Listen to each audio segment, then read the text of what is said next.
Sinasabi ng mga mananalaysay na ang Islam ay pinalakas sa Pilipinas ni Sheikh Makdum, isang misyonerong Arabe, na unang lumunsad sa tubig Indangan, simunol sa pulo ng Tawi-Tawi noong 1380. Dito niya ipinatayo ang kauna-unahang simbahang Muslim sa kapuluan ng Pilipinas na hanggang sa kasalukuyan ay nakatayo bilang bahagi ng muling ipinagawang tahanan ni Allah.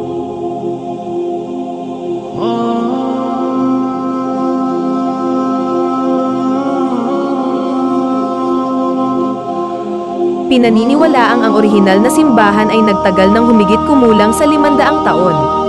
Ang orihinal na haligi ay yari sa ipil at pinangangalagaan hanggang sa kasalukuyan.